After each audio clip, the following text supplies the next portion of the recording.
Hello and welcome to a SmurDP video, and today we're looking at Transformers Studio Series Gamer Edition Cliffjumper figure number 5, War for Cybertron, and that was a mouthful. So we've got this nice picture of Cliffjumper on the side. We've got the gamer tag in there, which is very cool. Got Cliffjumper there. He changes in 21 steps. It's going to be a painful 21 steps if it is indeed the exact same mode as Bumblebee, which looking at it, it is. So video game inspired scale detail backdrop, Protect Omega Supreme. So that's from one of the levels. Cliffjumper spots a horde of Decepticons preparing to attack Omega Supreme and unleashes Defensor Blaster Fire. So let's get him out and have a closer look. Okay, so for everybody who's been watching me for a while knows that I'm not an overly big fan of backdrops. They take up lots of room, but they are a very cool addition to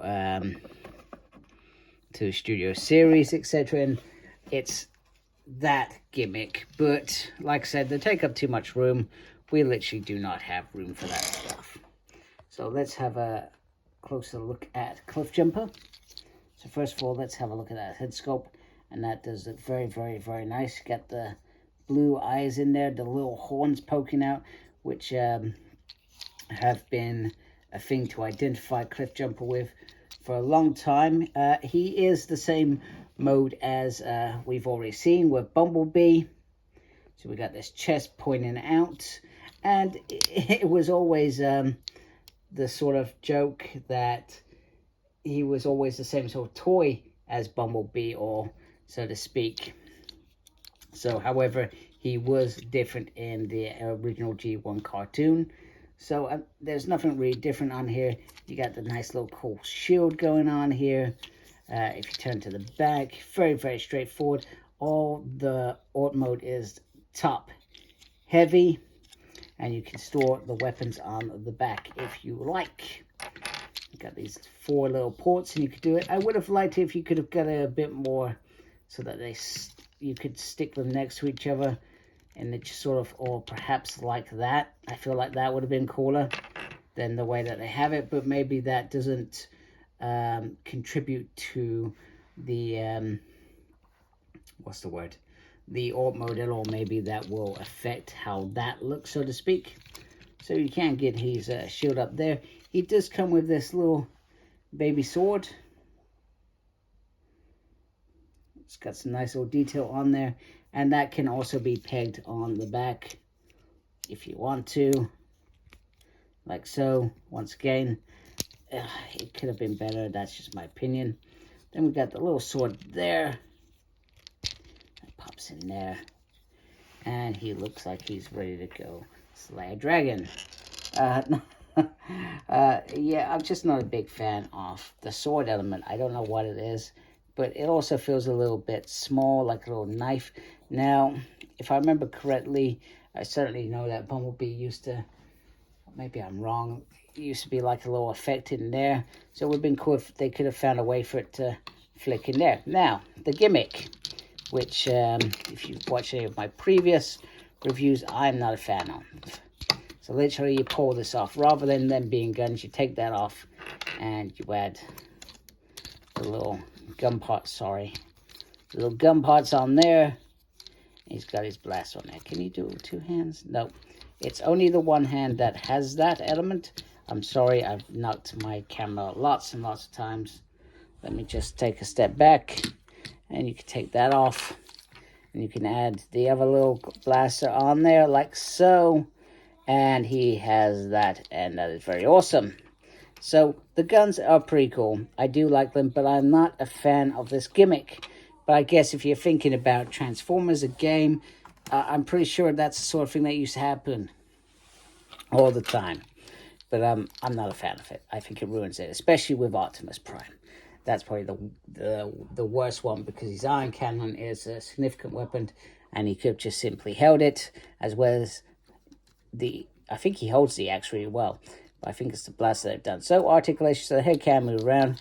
You can do the whole arm like that. You can lift up like that. It does have a single joint there. There is swivel under there. You can do the 4 splits.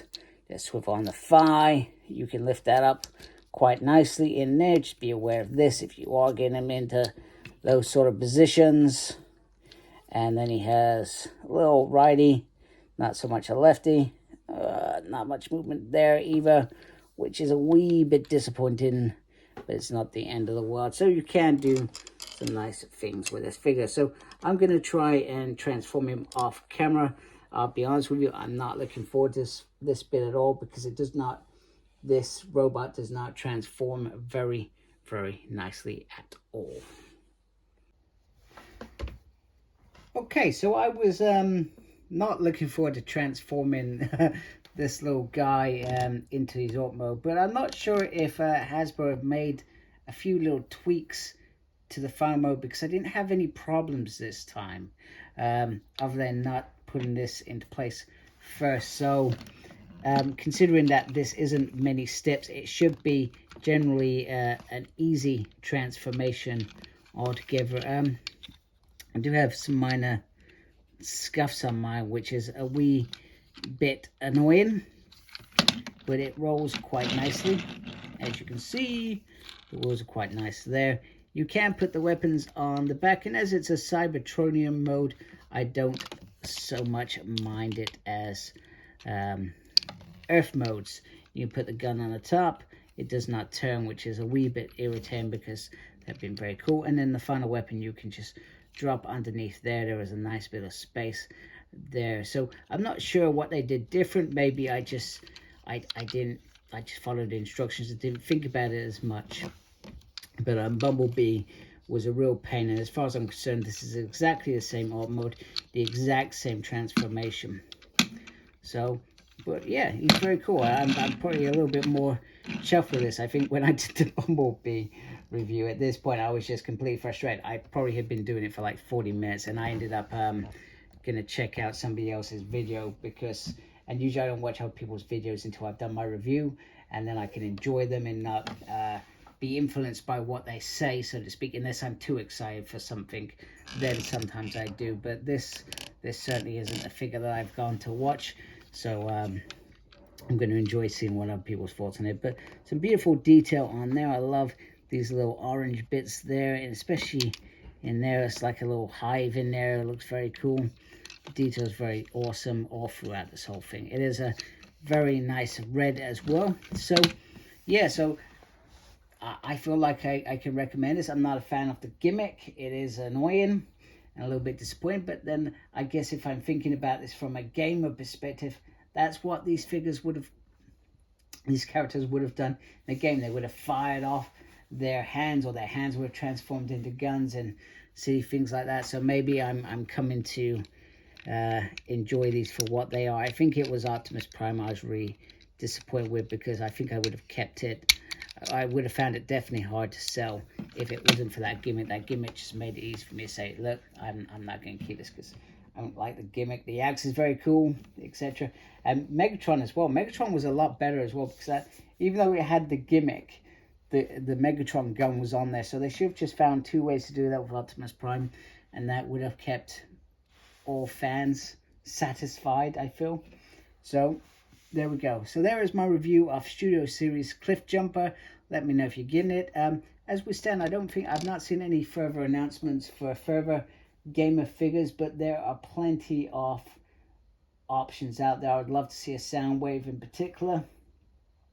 Starscream. There are plenty of other characters that they could do. You know, if they want to do Bruticus, that would be immense. However, I feel like they've lacked this year in terms of combiners. You remember last year they did Menasor, and this year we've had no combiner news. So I'm hoping that all changes at some point, because I would have liked to complete a combiner this year as well as last year. And then they've re-released Menasors, which is cool. I like it. I like the old school stuff. I'm not sure I'm going to pick it up because I feel like I've done the review and moved on. But, you know, if I got wind that Superior was coming, I may have to buy it just to see those two together. So anyway, I hope you like my video. If you do, please support my channel by subscribing. Thank you for watching. Thank you to those that are already subscribed. Make sure you look after yourself. Embrace the geekiness. Take care. Goodbye.